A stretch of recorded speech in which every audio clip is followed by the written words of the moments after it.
good Thursday evening, everybody. Chris McDonald with you, McFiles Early Bird Special. We are always grateful to have new guests with us tonight, and we have got a gentleman on the phone. I want to thank Magdalene Rose again. She is just coming up with all these wonderful guests, and we've got Franklin Einspruch. I'm probably murdering your name again, but Franklin, it's good to have you on the McFiles. Magdalene, I'm like the old grandpa in the room that people laugh at, so give me a pardon on the mispronouncing of your last name. But the main thing is we got a great guest tonight. He's an artist, he's a writer, and he's the creator of a book that we want to talk with him about tonight called The Socialist Book of the Dead. And we're going to talk about the failures of socialism tonight on our Early Bird. Franklin, it's grateful to have you tonight. I really want to tell you we're honored to have you. Welcome to the McFiles, your McFiles debut. We hope it ain't your last. Thank you so much for having me on, Chris. I appreciate that, and it's good to be here. Good deal. Listen, I want to let you introduce yourself a little bit and tell us why you wrote this book. I know that socialism is trying to gain a foothold. I'm not so sure it ain't already gained a foothold in this country in many states, but it sure is trying to take over our governments at all the levels, and really all the culture itself is turned almost socialist, sadly, because we've allowed it to happen. But tell everybody about your book, yourself, and we'll talk to you about a few things here and get our audience intake too. Good to have you tonight. Tell us about the Socialist Book of the Dead. Yeah, thank you. So my name is Franklin Einspruch. I have started a comic. It's called The Socialist Book of the Dead. It's going to be a book one day. Right now, what it is a serialized comic. So I am going to be doing a series of comics that tell the story of socialism as it actually happened. And what actually happened is that it killed a whole bunch of people. Yes. So the premise of this is that the socialism is making some kind of a comeback, and I've always been a little curious about the phenomenon of why it remains popular in spite of the fact that it has just ruined so many lives and ended so many lives. Why is that? And there are a lot of ways to answer that question, but I think the way that I answered it and the way that I can make a contribution to putting better ideas out there is using my abilities as an artist and as a writer and a storyteller in order to convey what happened when it was tried over and over again in so many different ways in so many different places.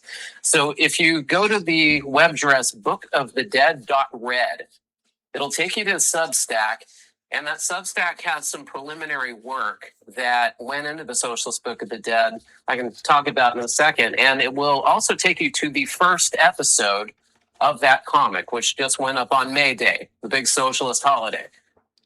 And it tells the story of the secret speech that Nikita Khrushchev gave in 1956. So this is just all of these comics that I do for this project are going to be 12 panels, and they're going to be 2 facing pages of comics. And so that's it. You just got 2 pages of one disaster after another. And I think the reason that has a chance of being effective in its way is that all of the big books have been written, right? You can read the 800-page book on the Holodomor, and it was awful. It'll be an absolute terror to read. I have a book on my shelf of excuse me. I have a book on my shelf called The Black Book of Communism, and it's 750 pages of nightmare fuel. It's horrifying. But you're not going to read that. And if you do read that, it's going to have an effect on you that will be profound, but it won't really convey the story that socialism made for humanity, which is that it killed people that you cared about or would have cared about if you had a chance to care about them, if you knew them just a little bit. And so each 12-panel comic that I do, I'll do the Holodomor, I'll do the Cambodia disaster. Right now I'm researching the Mengistu famine in Ethiopia. We're going to go all over the world. We're going to go through a whole bunch of different times, and we're going to look at different stories in which someone had some kind of problem that they attempted to solve with socialism, and died. Yeah. And we're gonna tell from the standpoint of that main figure that you can relate to being in a narrative, like you can relate to somebody being in a story. Okay. That sounds interesting. And when you're saying cartoon, I'm just curious: is it your goal to make this? I know this may sound sort of weird, but are you trying to let the kids understand it? Because I know a lot of adults don't understand it, but maybe we can get this next generation to understand just how bad socialism is. Is that your desire? Is that going to be something that a young person can understand too, such as a teenager or maybe a middle school student? Yeah, I'm going to aim this at a middle school audience, and so the idea is to make it readable for somebody about 12, 13 years Okay. old and up. And I think, but I want to make it smart enough that if you're an adult, you can get something out of it and you're not being talked down to. Exactly. I mean, my model for this is Sesame Street. I don't know if you've ever seen old Sesame Yes. Street, but it's for the kids. But if you're an adult and you're watching Sesame Street, you're looking at this going, wow, that's really smart. Yes, I've been called the Cookie Monster and Groucho on the show a few times, and I'm sure that the Sesame Street reference resonates in my audience a little bit with Bert and Ernie. Hey, that's look, and I'm not making. I think this is wonderful. Honestly, I think this is one of the greatest needs we've got. I want to ask you a couple of questions about some of your research. What would you, if somebody's out there in our audience tonight, and you'd be surprised. When you say socialism, there may be some people that may not even know what that means. I want you to explain that to our audience in just simple terms. When we say socialism and a socialist, what are we actually saying? Because there's a lot of people that defend it. You got Bernie Sanders that thinks it's grand. He thinks it's wonderful. What are we saying when we say that we don't want socialism in our country? What is that? All right, that's a really good question. In fact, I had the good fortune to be invited to be a visiting research fellow at the American Institute for Economic Research in Great Barrington, Massachusetts, and it was to work on this project. And when I got there, I needed to make some decisions. Something that is hard to appreciate about comics is that it is really hard to start a comic. You have to make a bunch of very consequential decisions right up front. And if you get them wrong, you can pay for it for a really long time. And so, what is the format of the panels? How many colors am I going to use? And what style am I going to draw this in? When I draw a speech bubble, what shape is it? Is it rectangular? Does it have rounded corners? How big is the lettering? So there's a whole bunch of decisions that have to be made. And one of them is, what am I writing about? What is socialism? What is going to be in the book? What's not going to be in the book? And it turns out this is a really hard question. And because not even socialists agree on the definition of socialism. Interesting. So I ended up going down, I don't know if it was a rabbit hole, but it was maybe tangential to what I was doing at Formative, and looked at the people who were first calling themselves socialists. So I was looking at guys like Georges Fourier, Etienne de la Serre, these mostly Frenchmen who were referring to themselves as socialists before Marx came along. And before these guys, there were socialist ideas going back to ancient Greece about shared property and other related ideas. But people didn't expressly start calling themselves socialists until really the early 1800s. And these guys did not agree at all on what socialism was. In fact, what we understand as Marxism is just Marx's idea of what socialism was supposed to be. There were a dozen other significant thinkers around him who had different ideas about what socialism was going to look like. And they had a pretty big range. That there were people opposite Marx. There's one guy who's particularly interesting to me named Lassalle. And Lassalle was a German, and he was a Jew, and he was of some aristocratic family. And he was a Zionist about 80 years before anybody was really talking about Zionism, which was really interesting. He didn't call it that because there was no name for the movement. But he had this idea that you could basically try whatever you wanted to as a worker to reform your environment and fail because the state was always going to have more power than any worker. So his idea was that you should commandeer the mechanism of the state and then implement socialist policies that way. And that's not what Marx wanted. Marx wanted the state to go away after this attrition that happened. So so Marx wrote an entire book talking about why this guy was wrong. And a lot of Marx's book is some kind of form of telling some other socialist why he's wrong, or why some other German thinker why he's wrong.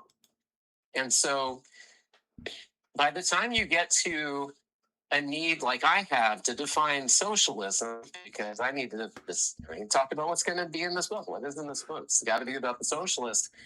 You end up with a very broad definition, and it's kind of a contemporary modern definition, but it encompasses all of these disagreements that were going on for a century leading up to Marx and maybe Stalin.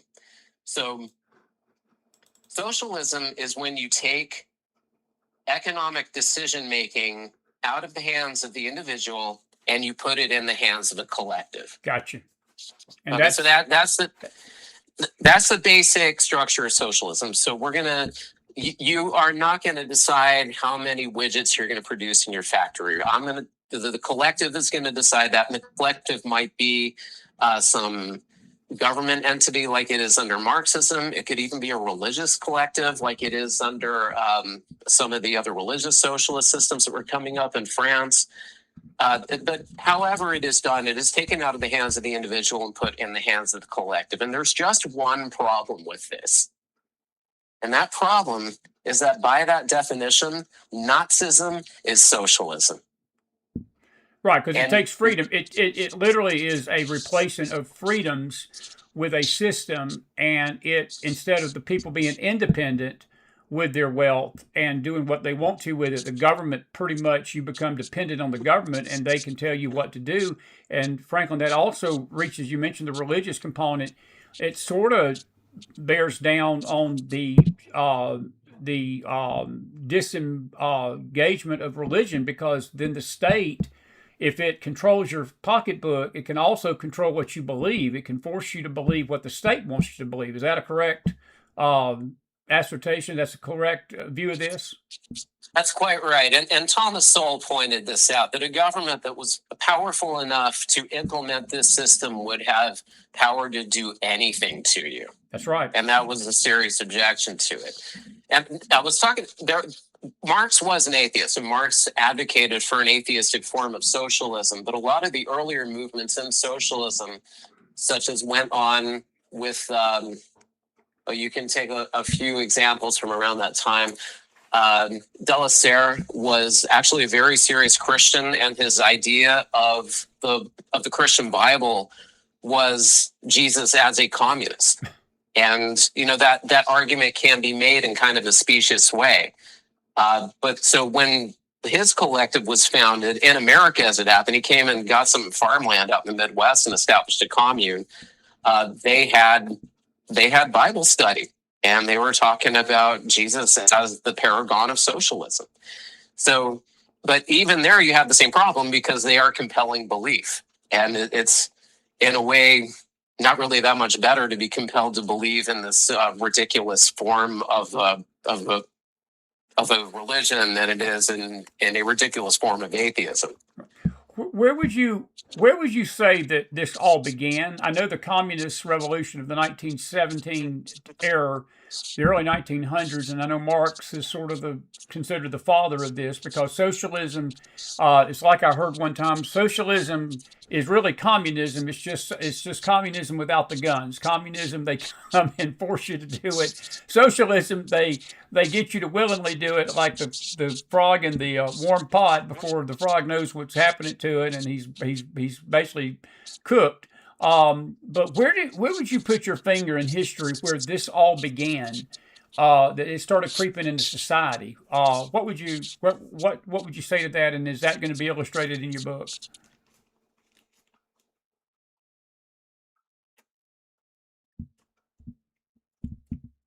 You there, buddy?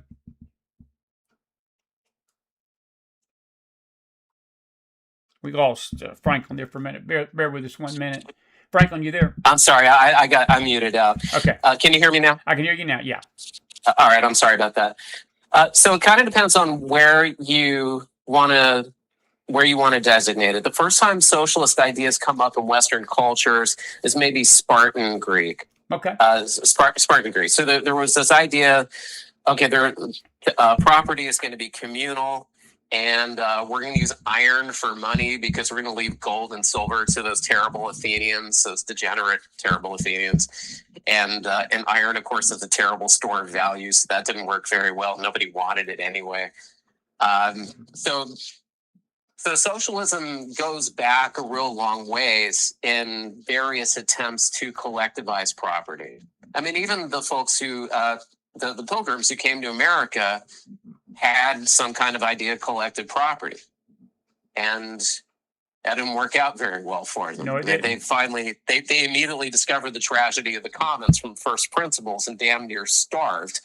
And then they realized, well, we need to actually have a system of ownership here because nobody has an incentive to grow food because everybody ends up being a free rider.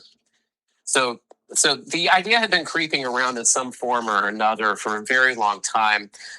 Again, a lot of these people were serious Christians who looked at Jesus saying that it was easier for a rich man to. It was the parable of the of trying to pass through the eye of the needle.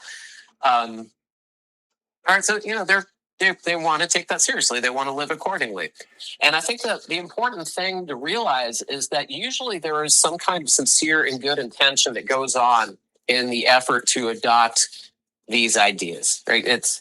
They're well meant. They are intended to solve real problems. The people who adopted them were not fools, or at least not greater fools than we are, and what they were trying to do was real. Right? They were trying to solve legitimate issues that they were having in their society and be good people. And so I think that's kind of perennial, and following that idea off the cliff is sort of perennial as well. People getting themselves into trouble over and over again, trying to do this noble seeming thing that when you actually try to execute it causes terrible disasters. I think so. If you really want to say that the beginning of socialism started with like Fourier and Delessert and these French guys who are not really very well studied, mostly because their ideas are ridiculous. So if you read Fourier now, it's crazy what he was advocating. Well, it's the crazy things that the left's advocating now, because that thinking, and look, I know people out there are cringing when you're saying the things that people feel about that Jesus, because I've heard this recently, that behind pulpits with pastors, preachers telling the people that Jesus was a socialist, Jesus was a communist, Jesus would have open borders and things of this nature, and they attach the Lord's name to this godless theology. And like you said earlier tonight already, this has killed multiple millions of people over history. This ideology has starved people to death. It has basically been enforced with bloodshed. It has been forced on society, and those that have rejected it in socialist countries have met death. And it's godless. It is wicked. And my next question to you is, can you point, with all this history that you're studying, can you point to any success of any socialist nation that has wound up being prosperous? And I know the answer to this, but I just want you to tell me what I feel like I know you're about to say. But their history shows no success anywhere where socialism works, has it? It really hasn't. The track record on socialism is batting zero. You can point at some limited experiments that maybe were not the most terrible things that ever happened. And I've been butchering the guy's name. It's not Etienne. The name was Etienne Cabet. And Henri de Saint-Simon, also another really interesting, very strange figure. these I want to talk a little more about these guys because they are just so ridiculous and nuts, and they were hugely influential to how Marx turned out. But the answer to the question is no. You can maybe make the case that some of the smaller scale collectives were not complete disasters. So some of the utopian communities that hung on in America for a while, lasted maybe 4 or 5 years. And you could say, well, lasted 4 or 5 years. That wasn't a complete disaster. The kibbutzim that were established in Israel are kind of an interesting experiment because the Jews coming out of Europe after World War II obviously were very anti-fascist, and the most zealous anti-fascists were socialists. So a lot of these people got interested in socialism. So the Jewish involvement in socialism, I'm Jewish, so I can say this. I think the Jewish involvement in socialism is completely embarrassing, but it's understandable why it happened because the socialists were serious about combating the fascists, even though the fascists arguably were a kind of socialist. It was said it right in the name in Germany, in the National Socialist Democratic Party. Why the National Socialist Democratic Party tried to kill, actually they didn't try, they killed 6 million. Yeah, got a whole bunch of Jews. Exactly. So it's understandable a lot of the Jews, especially after that war, were self-designated socialists. And so they tried a kibbutz experiment in Israel that was largely based on socialist principles. And they hung at it. They kept at it for about a decade. And then they realized that economically this was never going to work. And they ended up transitioning away from collective ownership to something that was more economically viable, which is why there are still kibbutzim in Israel, because they gave up socialism and they gave it up without bloodshed, which was a really exceptional case that socialism just kind of wound down and they stopped doing it, and it didn't take dozens or hundreds or thousands of people dying in order to make that happen. So what was interesting about the Israeli case is that when the kibbutzim formed, so this is at the beginning of the history of the nation in the 40s, the Russians thought that they had a great ally. They said, all right, well, this is going to be a republic of people who take socialism seriously and are going to implement it on a model that we think is admirable. And then they got into it and they said, they basically decided that they would rather be France than Albania. Right? They said, this is terrible. We're not going to do this. And we want to be a modern country and we want to make money and we want our children to grow up healthy. And the socialist model that we imported from Marx is not going to work. And so as they transitioned out of that, the Soviet Union realized, no, wait, we don't have friends here. We have an enemy. And the Soviet Union and even Russia today, to some extent, continues to try to undermine the state of Israel for that betrayal. Yeah. Well, Russia's no friend of anybody right now. I want to ask you a question about our own homeland here. Why do you think that socialism has taken such a hold in this nation? I know history. We're talking historical right now, but I want to bring it down to modern day, because Franklin, what you're saying tonight and what this book, the Socialist Book of the Dead, I'm sure is going to illustrate. This is not just a problem of the past. This is a problem of the present, because you've got government leaders, you've got senators, you've got representatives.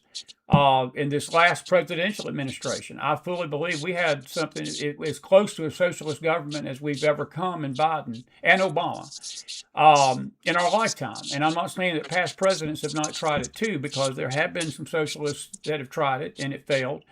But what do you think has been the appeal to is it the younger generation that is catching this fire? And is that sort of a target of the Soviets and the Russians and the communists and the socialists overseas, that they target the young people and get the young people fired up about it and sort of raise an army of disciples? And then before the adults know it, we are basically being run by a bunch of kids that don't know their brains from the backside they sit on.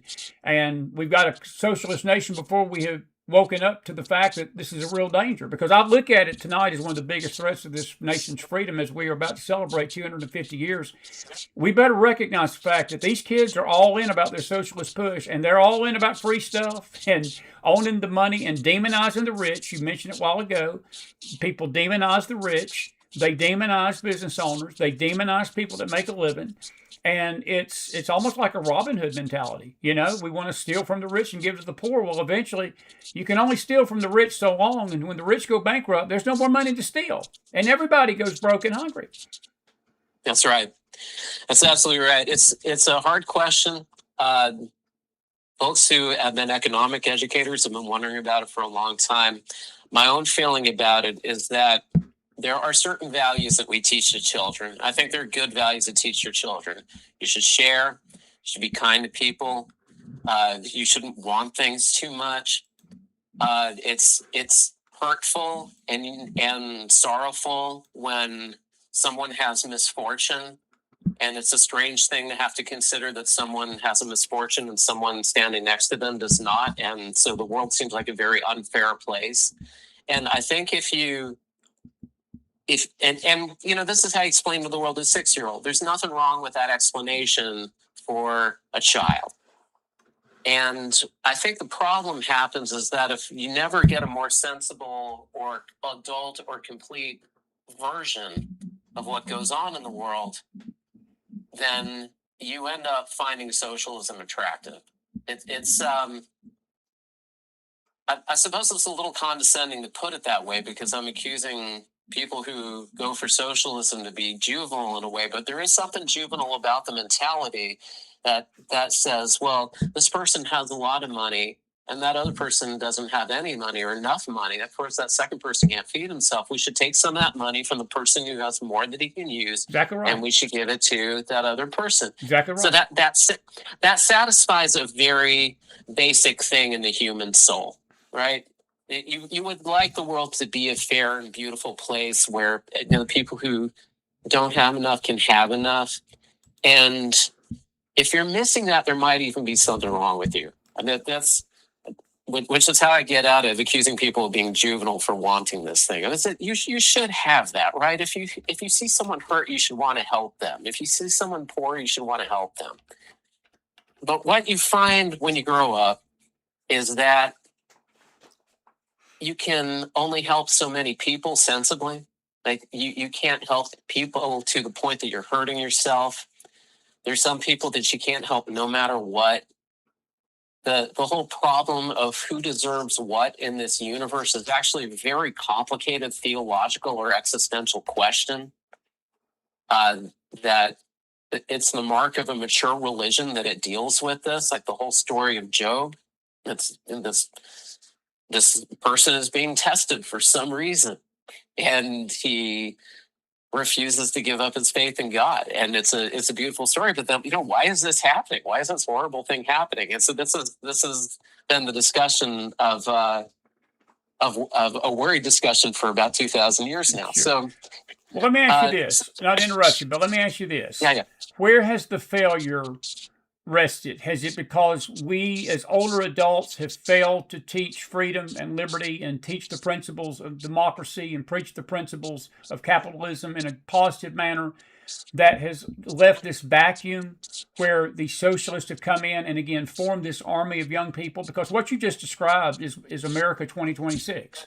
What you described, and look, I don't think you're being disrespectful at all. It is juvenile. But when you've got 80-year-old men like Bernie Sanders, who's Grandpa Bernie to these kids, and he's their hero. AOC is basically cooking her chocolate chip cookies in front of an Instagram post every night, pushing these principles. Rashid Tlaib, Ilhan Omar, all of these left-wing hardcore socialists, Bo Rana, and these kids are eating them up, man. They're eating them up. Yeah. They love it. Where have we failed? And what do we have to do to stop this? Because this is a dangerous, dangerous trend, is it not? I think it is. And it's, I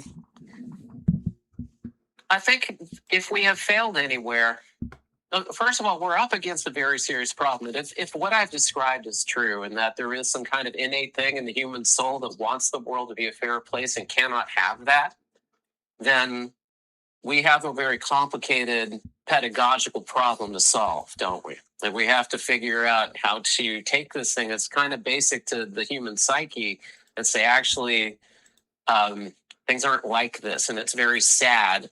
And we maybe don't have the best justification for why the universe is like this, but it is. And we need to deal with this, and we need to deal with it in an adult and sensible way, and understand why things happen the way they happen. So we can't just appeal to people's emotions. Now, that's actually kind of what I'm trying to do with my comic. What I'm doing in my comic is I'm taking a person and establishing him as the main character in a story of socialism, and I'm going to kill him. Right. And I'm going to do it. I'm going to do it over and over again using the circumstances that socialism has created. So I'm hoping that the angle that I'm taking makes a little dent by hooking into the same sense of fairness and wanting a happy outcome that is in there in all of this. What did you? I got to say too, though, that I'm sorry to cut you off there, but to answer the question in another way is I don't think we have really demonstrated capitalism to the extent that we might have. There are a lot of things in American society that go on that are socialistic in nature.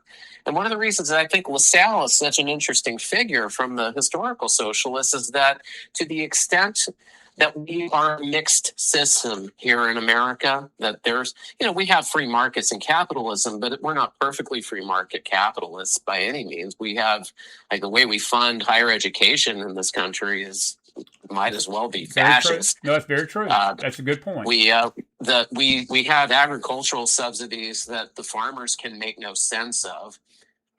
There are a lot of things that go on in America that are socialistic in nature, and that is understood to be capitalism. So when we get ill effects from our education system, from our healthcare system, from even our food system to a great extent, we can't say, well, we have a capitalist thing that is going to save it. We didn't have a capitalist system around those items, and weird things happen to them, and that gets blamed as capitalism. So we're not. One of my favorite quotes is from Henry Miller, and he talks about how every method of reforming human nature had been tried except example. And I think that is an aspect of what we need to deal with. We need a free market in money. We need a free market in education. We need a free market in agriculture. And we need a free market in healthcare. We don't have that. And the failures of those systems are blamed as capitalism. And because people are confused about what they're doing and what kind of society we have, then we have this terrible problem that we can't really explain. Yeah.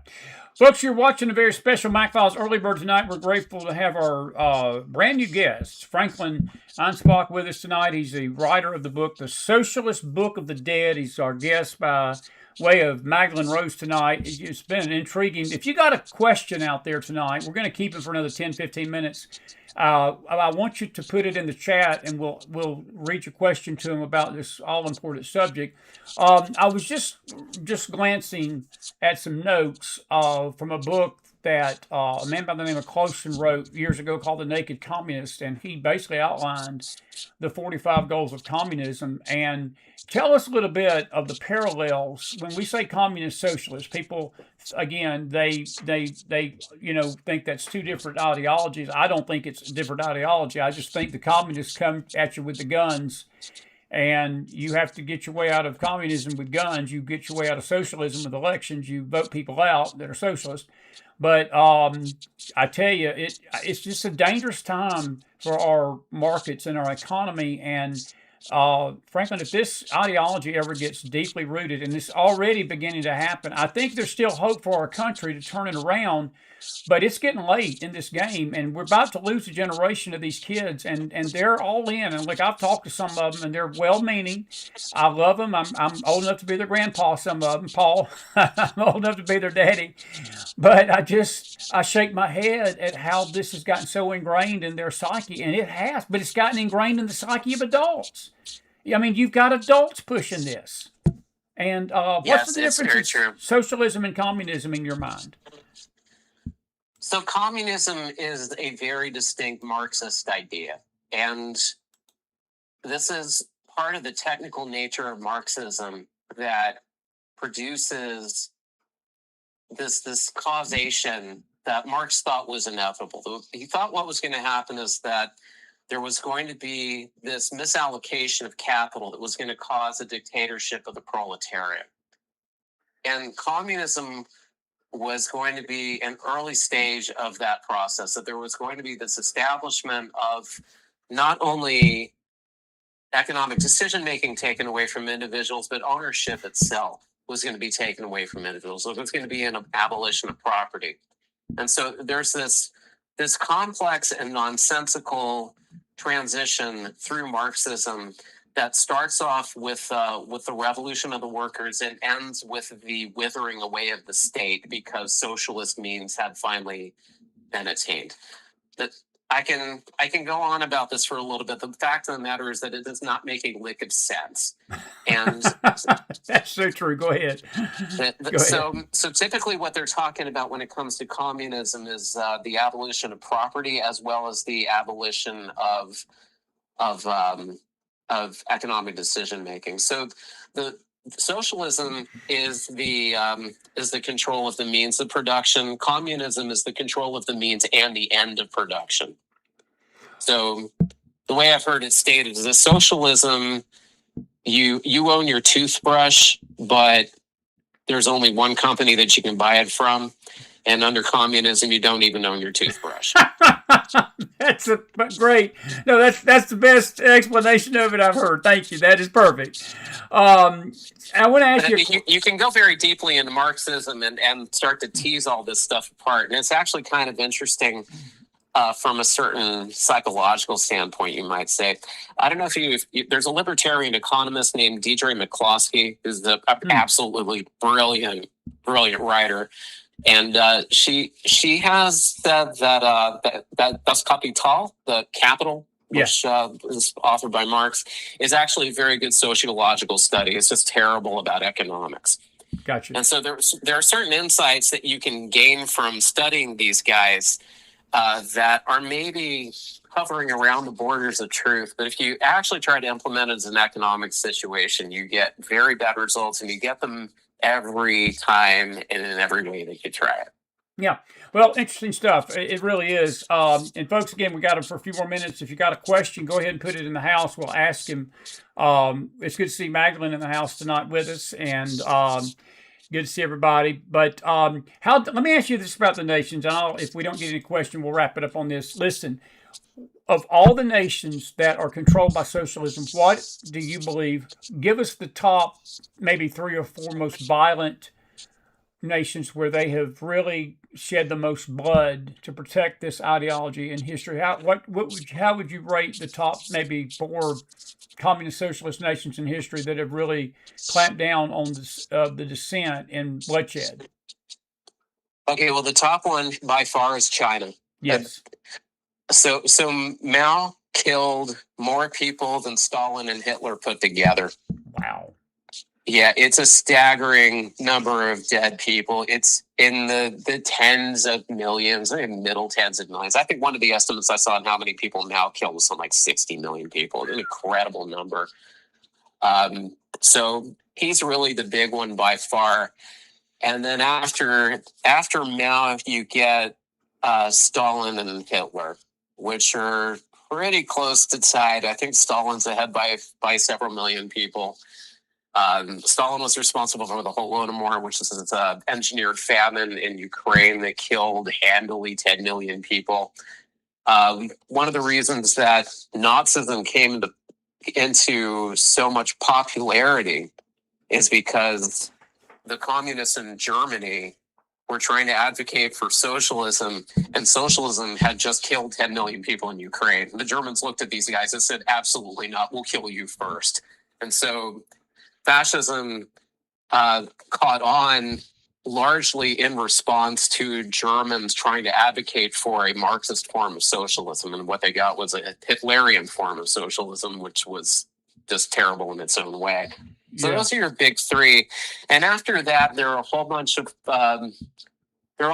minor or maybe less major experiments that are not really easy to understand in terms of the numbers. Like, is it really that much worse to kill 10 million people than 6 million people than 4 million people. I know. You really don't want. It's staggering. You don't want anybody to die, and you especially don't want anybody to die by violence that way. But some of the experiments that happened were just incredibly horrific. And actually, one of the points that I want to make about my book is that, okay, you have these major catastrophes, and it's easy to look at like the Cultural Revolution in China and say, all right, that was terrible. Nobody should have done that. But a lot of the cost of socialism is borne very quietly and just as lethally. And one of the things that I learned in doing the research on this book at the American Institute for Economic Research was that you've heard probably about how great Cuban healthcare is. Like apparently the medical system in Cuba is just wonderful. Yeah.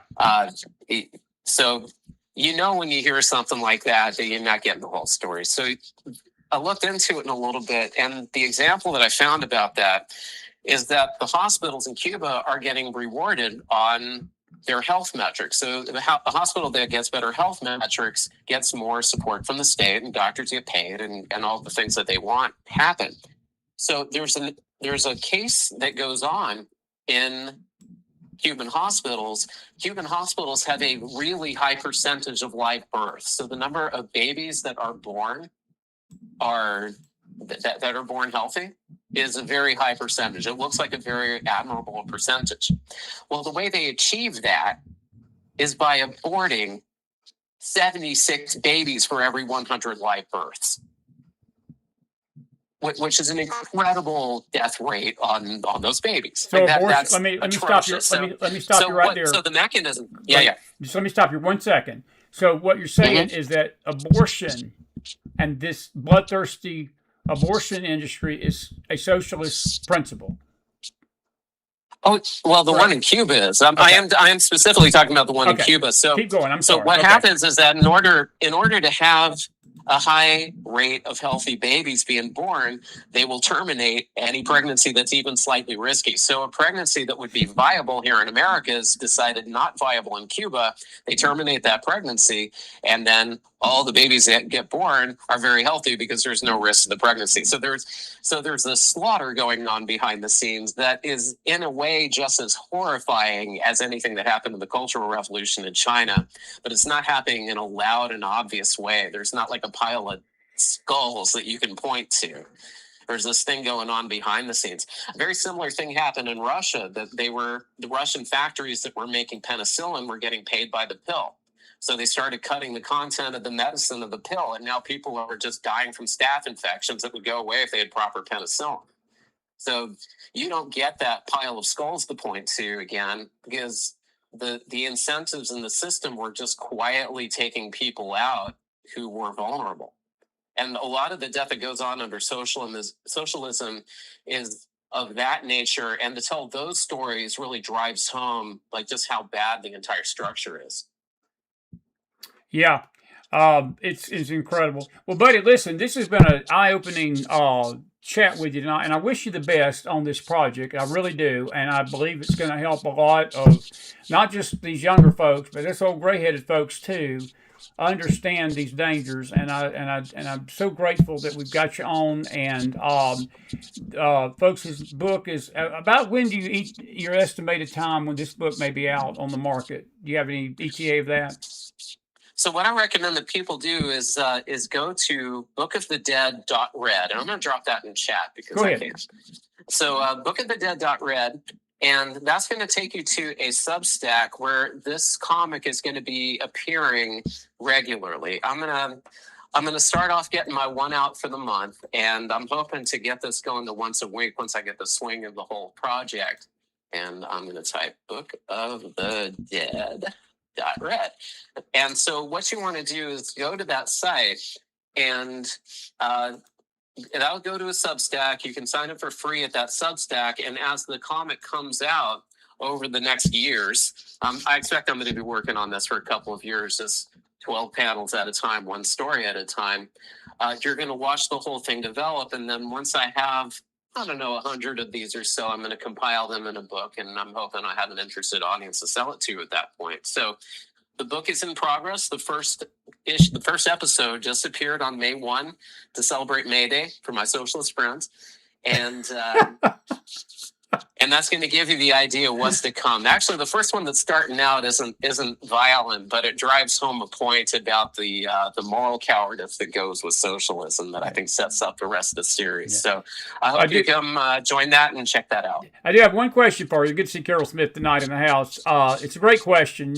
She asked, do socialists try to make things the same for everyone, but without godly principles? That is a powerful question, and what's your thoughts on that? Because that's exactly what they do. They hide behind doing it for the good of the common man, Franklin, but they're not trying to do it for the good. They're doing it for the good of the state, and they're trying to control the common man. That's ungodly, and that's her question. What you say to that, and we'll wrap it up. It's it's an interesting problem because, again, a lot of the early socialists were Christians, and they thought they were doing the work of Jesus in order to, by implementing this vision of society that was completely wrong. And it just goes to show you that it's easy to be godless when you actually have no God, but sometimes it's possibly godless even when you have a God. No, that's a great point. That's beautifully said. Even when you think, and everybody who tries this thinks that they are serving the world in their way, and they're the good guy, and that everybody who's resisting this program is a terrible person that needs to be eliminated. And there's something religious even to atheistic socialism when it's applied with a certain fervor. And even the religious are not necessarily exempt from this kind of thinking. So, so true. I think the question's a really fair one and a really well meant one. And and the immediate answer is yes, but there's a lot of yes but that goes along with it that we all need to be real serious about. And you hit something. And as I wrap it up tonight with you nailed it a while ago, because we do need to help the poor. Look, God commands us to show compassion to our neighbor. There's a verse that even in the New Covenant, he says, if you see your brother in need and you shut up your bowels of compassion against him, how can you say you have the love of God? You say you love God you can't see, but you can't love your brother that you do see. And there is a principle behind that of faith. There's a principle of godly compassion, but it does not mean that you institute government controls and take other people's money to do that. You do it unto the Lord yourself. If you want to help the poor, that's right. A personal discipline, a personal heart matter that you want to do. It's not something that the government should be imposing on you to do, because the government's never imposing you to help the poor. The poor never gets the money, my friend. The government gets the money. Is that right? That's right. Every single time. And the Torah commands us to say that if the donkey of your enemy falls down, you go pick up the donkey of your enemy. There's no question about that. But the Lord doesn't say, go make the guy standing next to you pick up the donkey. That's not the instructions. You go get the donkey. So true. Donkey is your problem. That guy, that enemy over there is your brother. You go do that. It's not, I should make this other person, I should make these awful people over there help that donkey. That's not the instruction. And so it's easy to lose sight of that there's this difference between compassion and the institution of supposed compassion, which ends up being more cruel than an actual institution of cruelty might be. You just said a mouthful, and I tell you, Franklin, if the church, and this is what really infuriates me with what you just said, but how we implement this, because there's a lot of church people that use that same argument to justify illegal immigration. And I got to ask you this, too. I keep saying I'm going to let you go, and these questions start coming to me. I ain't going anywhere. I'll be happy to hang out as long as you want to hang out. But let me ask you this about illegal immigration. Is that not also a tenet of this ungodly agenda? Because when you get down to it, are we not being told by the left, and sadly by some on the right, and sadly by some behind pulpits, that if we don't open the government's coffers to the illegals that are coming over this nation, breaking our laws to begin with, that somehow we are not showing the compassion of Jesus, that they institute again, what Carol Smith is alluding to. In other words, we got to help people. That's what we hear. That we're incompassionate. We're selfish. We're not helping. We're Mhm. harsh. We're what's the inhumane, because Uh-huh. we don't just turn over thousands and millions of dollars of money to illegals that don't even belong to this country. They're not even legally here to begin with. And look, I'm going to take a hard line tonight. No illegal has a right to anything in this nation, as far as I'm concerned, unless they're a citizen, because they're already here illegally. Now you go through the process. Look, there's nothing but compassion and help for you. And I think that this socialist agenda, this socialist push that you're talking about tonight, I think it's coming in as a Trojan horse with this illegal immigration. How far off base am I about that, or am I right on target? No, I think this is absolutely correct, and we have in Judaism we have this concept called tikkun olam. It's to change the world, to heal the world, and it's been perverted beyond recognition by folks who take that idea towards Judaism that you were just describing, that some folks behind the pulpit are taking towards Christianity, that they're taking this kind of juvenile idea about the world being a fair place and we should make it a more fair place and apply it in such a way that makes it a less fair place.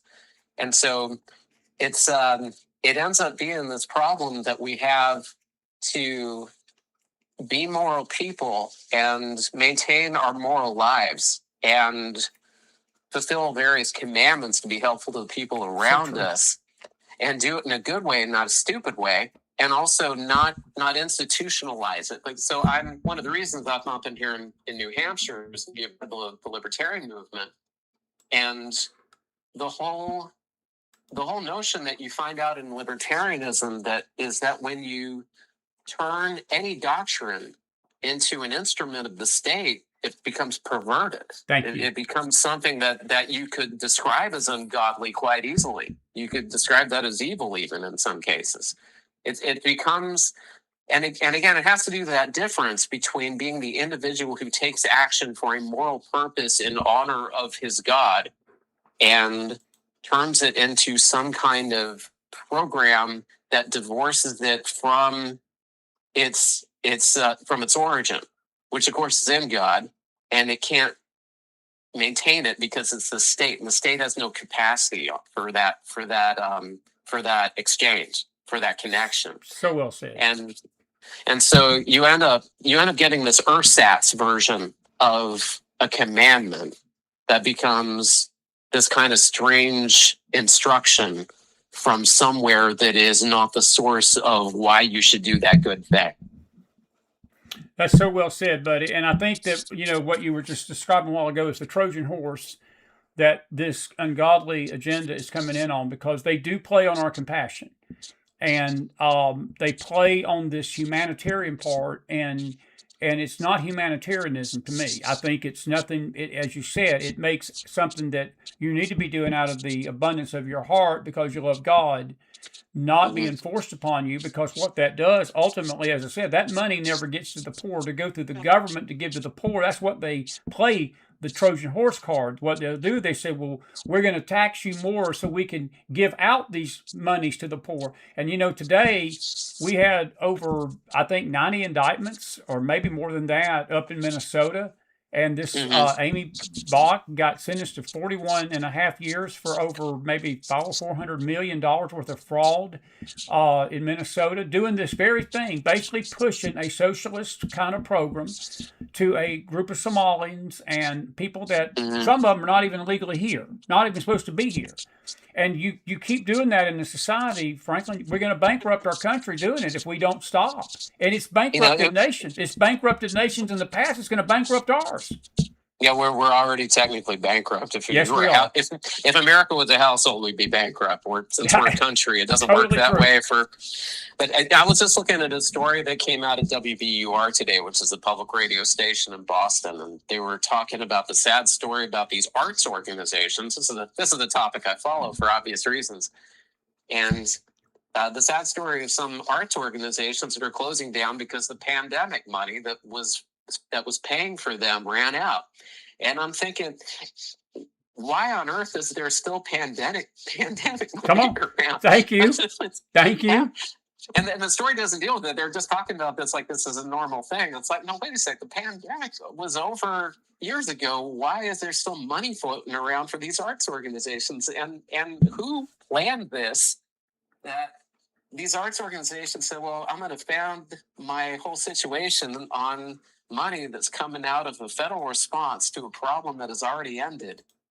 And what you start seeing as you look at these programs is that the solutions that get proposed for these emergencies, somehow they're emergencies, just are not, they're designed to perpetuate the problem. They're designed to keep the problem going, not actually solve it. They solve it, the whole party is over. Yeah, I'm with you, buddy. I got a great question for you. Sandy Sutherland, good to see you. She's actually up in your neck of the woods. She's in eastern New Hampshire. And Hi, Sandy. Sandy's here tonight, a dear member of the show, dear friend, her and Ken. Great question, she says. With the government offering free stuff to people, it falls right into the younger generations not wanting to work and feeling entitled. Is that part of the socialist agenda? I would say yes, but I'm going to let the experts say, is that not also part of this plan to appeal to kids that don't want to work and just want to get free stuff? Yeah, this is an interesting, because, okay, let's say there is a plan. The question becomes who's implementing this plan. Right. And I think if you start looking around, you start realizing that there may not actually be a plan. There may be a lot of people who have bad incentives. And so you can find these people that are taking advantage of a particular sort of system. And I think they're following incentives to their logical conclusion. If they can get certain kind of schemes to go, they will do those schemes. And if you take these people and you put them in a different time period, like, I don't know, monarchical France in the 17th century, they would just find some other way to milk that system. Like they would start flirting with the king and learning about court politics and sharpen their daggers and stab the right people in the back and spread rumors about that noble and start a cabal against this other noble. They would just do that. But what they have in America is this bureaucracy. And so they plug themselves in the bureaucracy and just trying to suck what blood they can draw from its veins. And so, but the incentives all go the same way for these people, right? That there's only so many ways that you can get blood out of this vein. And they all are kind of socialistic in nature, but that's kind of an accident in history. Are there entities out there that really want to push certain ideas and destroy society in hopes that justice will arise naturally out of the rubble? Yeah, I think unfortunately there are some people around who do that. And I think they're a problem and we should deal with them accordingly. But at the same time, there's also the system itself that I think maybe we should talk about that more, because the system that we have is so vulnerable to exploitation. There is so much government. There are millions upon millions of laws. Our money is completely fake. Absolutely. So come on. So you can. It's like any disease. You catch a cold, and you can blame the germ, but you could also blame that you're not sleeping enough and not exercising, and you're eating trash. And so, excellent. And both of those can be true. But, no, it's an excellent example, and I couldn't have said it better. Our time is fleeing on us. Listen, you got to promise to come back. This has been a very beautiful first interview. I told some other people that have been with us for the first time. Sometimes interviews for the first time are sort of a feel-out interview. You get to feel the host and the guest. But this has flowed beautifully tonight, man. This has been some good stuff, and I really have enjoyed the discussion, and I can tell in the chat people have too, and we're grateful to have you. I'm going to let you wrap us up and final thoughts, and then we'll get you back on another time, and I know Magdalene's out there. I want to thank her for connecting us, and I'll be in touch, and it's so good to have you tonight, man. I really mean this. We've been very honored to have you, and the discussion has been beyond words good, and I hope it's enlightened people as to some of these dangers that we're facing right now. Wrap us up. Well, The honor is all mine. I appreciate your having me on the show, and I just want everybody to stay free out there. Stay free is right. We got 250 years of it. We better protect it, because if we don't, we're not going to be here another 250, because we're not going to be free, my friend. That is for sure. Franklin, Amen to that. be blessed up there, and we'll be in touch. Okay. God bless you, friend. Okay. Have Thank you night. so much, Christopher. You be well. You too, my friend. Man, that was a great interview. Put some fire in that house. Franklin Einspruch, we're so grateful to have him tonight. And I want to just bring a chart up, and I'm going to come over here. I got about 5 minutes for this early bird. We got James Akers coming up a little bit later tonight on a late show, and we'll have some video. And McDonald down the cowboy hat. Somebody mocked my cowboy hat last night and said a cowboy hat does not make a cowboy. Maybe it was Tuesday night. Yes, it does. Yes, it does. I put the Batman costume on. It makes me Batman. I mean, you know, I've just learned to laugh at stuff like that. But anyway, we'll put the cowboy hat on tonight, because we got something to rock and roll. We got a lot of news to cover tonight. I brought this chart up, and I want to just go over it real quick, and I'll just read it. The promise of socialism is summed up in these 7 things right here. Equality for all. You hear about equality under the law. You hear that a lot with these leftists and Bernie, and everybody's got to have equal pay for women, equal pay for minorities, equal pay for races and different things like that. It rewards mediocrity, punishes ambition. You had AOC out on the trail of socialism this week saying that you cannot earn $1 billion. And Jeff Bezos, who is, I'm no fan of Jeff because of certain things, but he put her in her place and told her, said, well, I earned mine. I made Amazon. And we do earn what we put our back to, folks. What we earn in life and what we do in life is up to us, not up to our neighbor. It's up to us.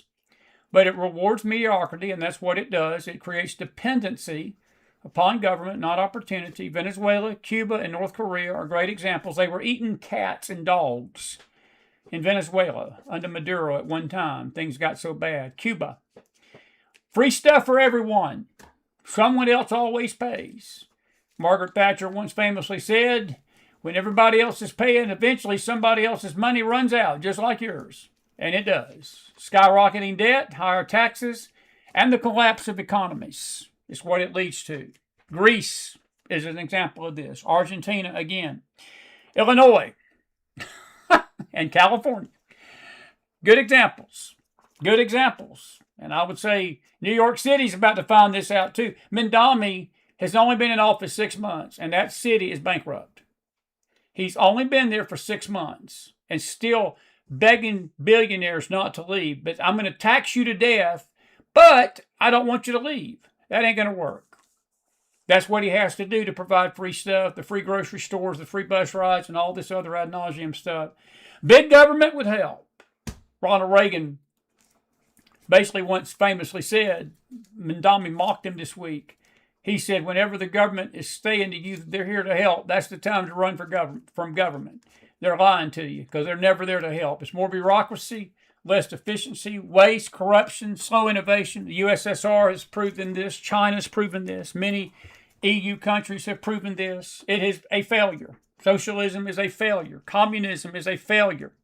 You know why? It goes back to Carol Smith tonight. It's not godly. It's not godly. You can't find it in the Bible. You won't find it in the Bible. You will not find it in any part of the Bible, Old or New Testament tonight, folks. Men have been ordained to be free. Freedom works. Socialism destroys. You control the rich. You tax the rich. You demonize the rich. It's Robin Hood. Steal from the rich. Give to the poor. That's what socialism does. It destroys jobs, stifles investment. Oh, Mendami basically threatening all these high taxes on billionaires and millionaires up in New York, and he forgets that the people that are hiring his little youth buddies, his little youth soldiers, are the billionaires, are the millionaires that own companies, corporations, factories, and places of business that put money in people's pocket to eat, but demonize them. And they leave your state, and your nation is going to go bankrupt. Fewer jobs, lower wages, less growth. That's what it results in. Venezuela, Bolivia, is an example of that. Zimbabwe is an example. Power to the people.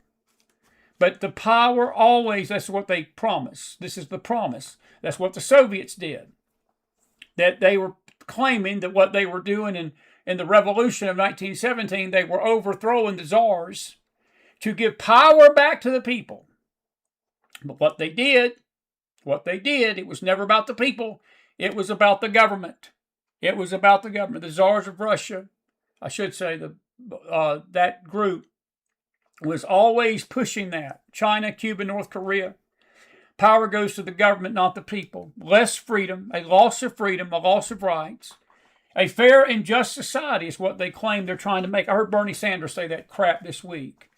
That Cuba was giving its people a fair and just society. And all that does, Obama did this to a beat drum. He was probably the most expert at this I've ever seen in modern history. Clinton tried to do it a little bit, but Clinton saw his error in the midterms of 94 and sort of shifted back to the center a little bit to win the 96 election. But there has never been a more socialist president in my lifetime than Barack Obama and Joe Biden. And it creates envy. It creates division, racial division. It creates class warfare. In other words, rich are evil and rich people are bad.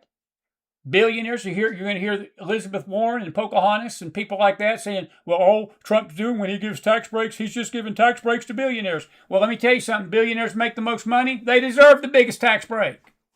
You sit on your carcass and you don't do a thing, you don't deserve a tax break. Hate to tell you, we live in a working society. We're not the welfare state.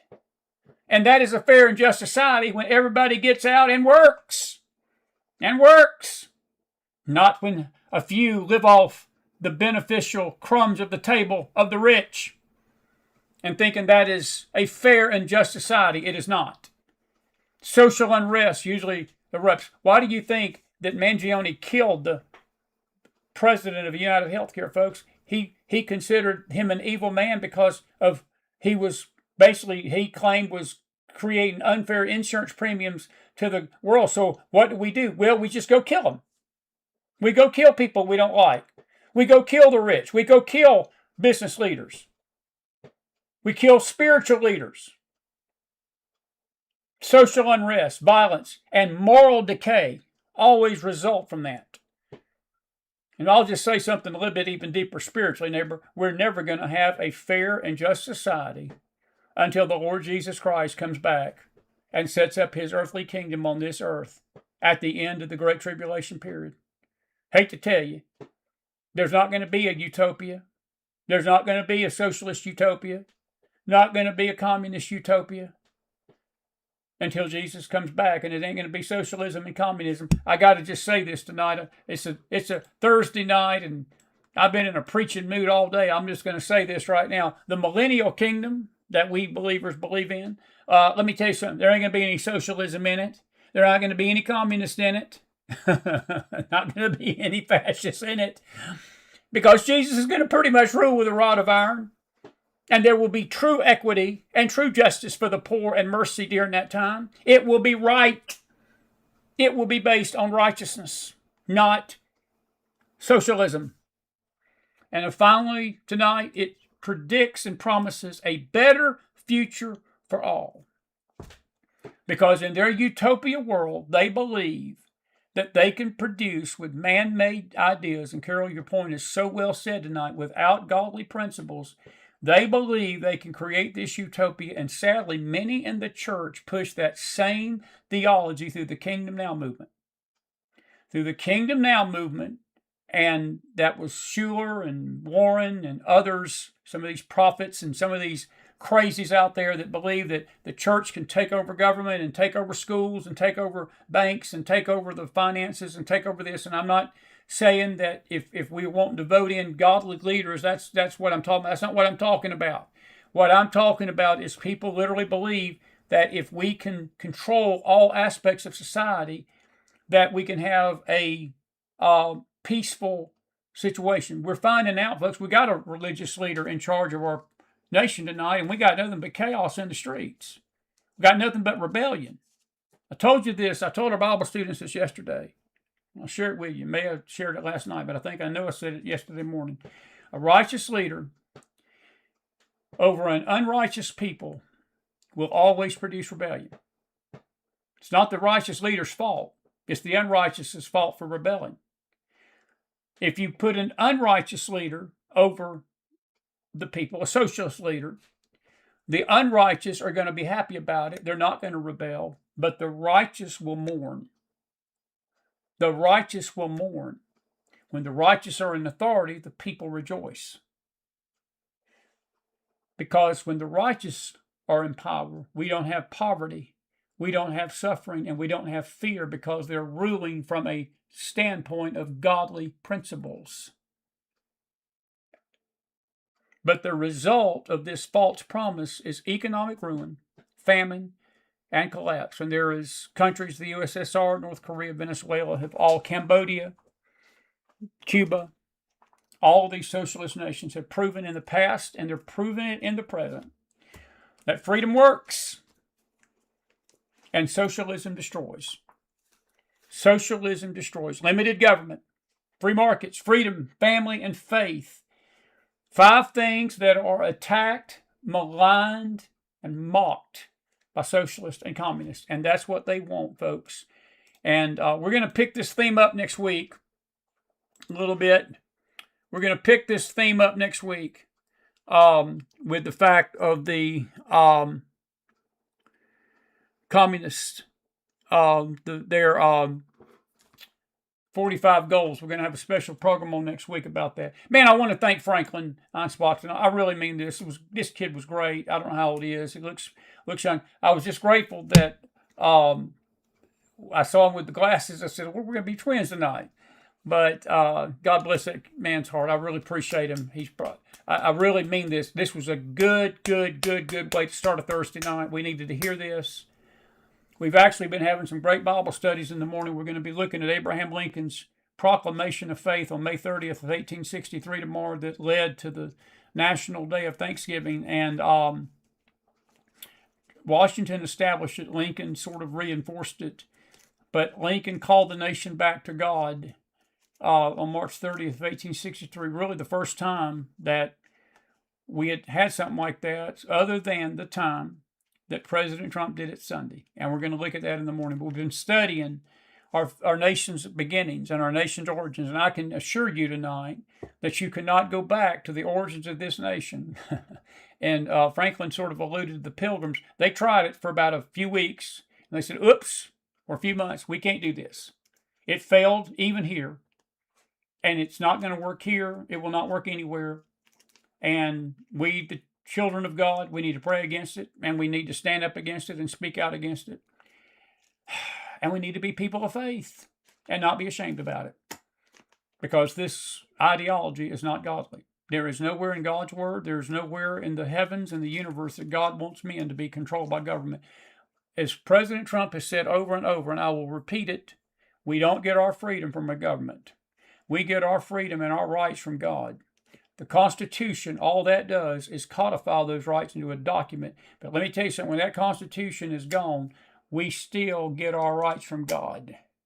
We still get our rights from God. And as long as that Constitution and that document honors Him, God's going to honor that document.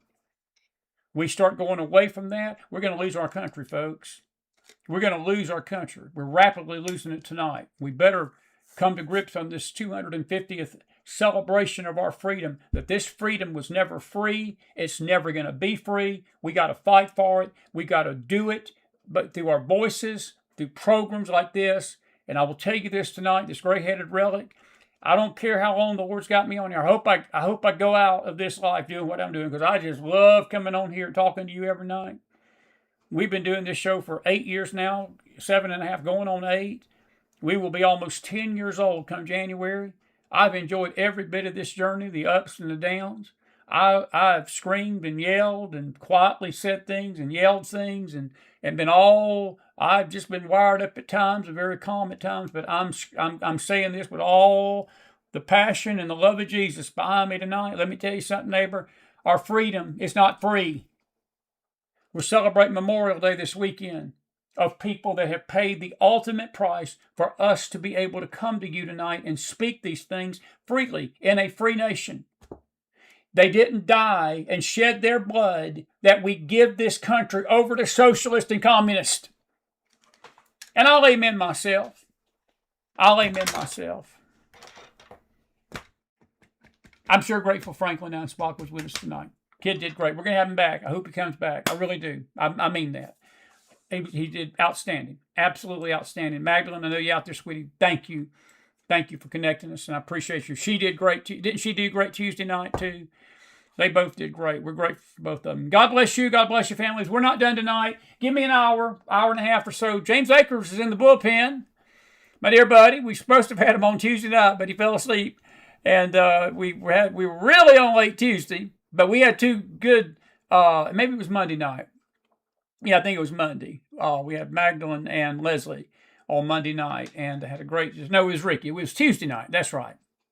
But we got him tonight, and he's in the bullpen warming up. We got a lot to say and share. So, God bless you. God bless your families. God bless this great nation of America. We've been so grateful to come into your homes tonight early. We'll be back later. Until then, McDonald out on a Thursday night, early bird. The Socialist Book of the Dead. Put some fire in that house. Have a good night, everybody.